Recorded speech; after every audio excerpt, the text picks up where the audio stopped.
বন্ধুরা, গতকাল পাঞ্জাবের বিরুদ্ধে কলকাতা নাইট রাইডার্স একটি জঘন্য হারের সামনা হয়েছে।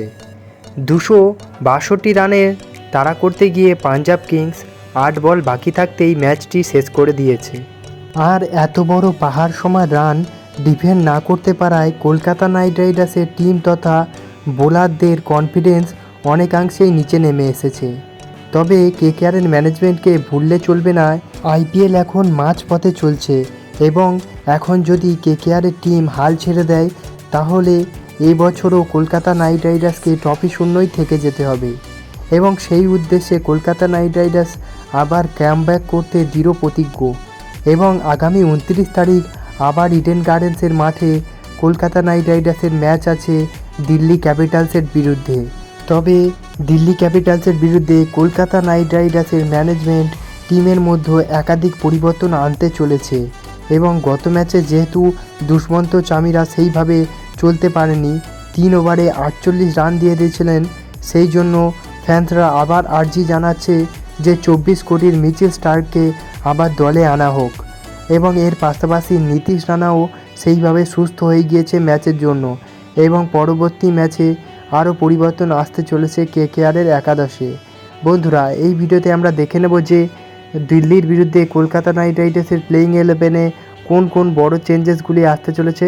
তাই তোমরা ভিডিওটি শেষ পর্যন্ত দেখো এবং তোমরা যদি আমার চ্যানেলে নতুন হয়ে থাকো এবং ভবিষ্যতে ক্রিকেট দিয়েতে তথা আইপিএল এবং কেকেআরের সমস্ত নিয়ে সবার আগে বাংলায় পেতে চাও তাহলে চ্যানেলটিকে করে দাও সাবস্ক্রাইব। এবং তোমরা যদি কেকেআরের একজন ডাইহার্ড ফ্যান হয়ে থাকো তাহলে ভিডিওটিকে অবশ্যই করে দাও একটা লাইক।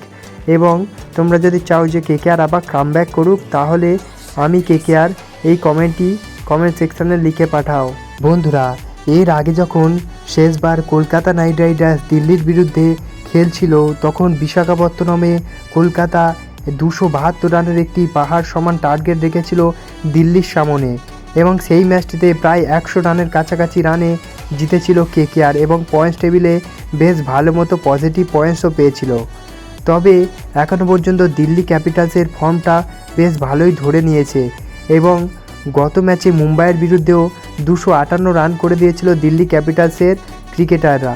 আর ইডেন গার্ডেন্সে যেহেতু একেবারে পুরো ব্যাটিং পিচ হয়ে রয়েছে তাই এই ম্যাচেও দুটো ইনিংসেই 200 পার হওয়ার চান্স খুব বেশি এবং দিল্লি ক্যাপিটালসের ফর্ম দেখে মনে হচ্ছে তারা কলকাতা নাইট রাইডার্সকে ভালো টক্করও দিতে চলেছে। আর এই উদ্দেশ্যে কলকাতা নাইট রাইডার্স চাইবে যে তাদের বেস্ট পসিবল 11কেই দিল্লির বিরুদ্ধে মাঠে নামান এবং তাই জন্য আবার ফ্যান্সরা মিচেল স্টার্ককে দলে সামিল করার আর্জি জানাচ্ছে। পরপর 7টি ম্যাচে জঘন্য পারফরমেন্স করার জন্য কলকাতা মিচেল স্টার্ককে বেঞ্চে বসিয়ে রেখেছিল। তবে তার পরিবর্তে আসা দুষ্মন্ত চামিরাও তার থেকে এক ধাপ এগিয়ে ছিল। 3 ওভারেই 48 রান দিয়ে দিয়েছিল গত ম্যাচে। তাই ফ্যান্সরা চাইছে যে মিচেল স্টার্ককেই পরবর্তী ম্যাচে আবার কামব্যাক করানো হোক। বন্ধুরা, মনে হচ্ছে আবার মিচেল স্টার্ক পরবর্তী ম্যাচে খেলতে চলেছে। এবার দ্বিতীয় পরিবর্তনের কথা বলতে গেলে নীতিশ রানা প্রথম ম্যাচে হায়দ্রাবাদের বিরুদ্ধে আঙুলে চোট পেয়েছিল এবং তারপর থেকে একটিও ম্যাচে তাকে দেখতে পাওয়া যায়নি। তবে সূত্রের খবর যে তার আঙুলের চোট পুরোপুরিভাবে ঠিক হয়ে গিয়েছে এবং আশা করা যাচ্ছে দিল্লির বিরুদ্ধে আবার কেকেআরের জার্সি পরে মাঠ কাঁপাতে চলেছে নীতিশ রানা। আর নীতিশ রানা যদি দলে সামিল হয় তাহলে ভেঙ্কাটেশ আইয়ারকে হয়তো বেঞ্চে বসাতে পারে গৌতম গম্ভীর। আর বন্ধুরা, নীতিশ রানা যদি ফিট হয়ে যায় তাহলে কলকাতার জন্য সুবিধাই হবে, কারণ নীতিশ রানা ইডেন গার্ডেন্সে দুর্দান্ত ফর্মে থাকে এবং ভেঙ্কাটেশ আইয়ার যেহেতু বল নষ্ট করে চলেছে এবছরের পুরো সিজন জুড়ে এবং সেইভাবে ফর্মও নেই তাই নীতিশ রানা দলে সামিল হলে কলকাতার ব্যাটিং আরও শক্তিশালী মনে হবে।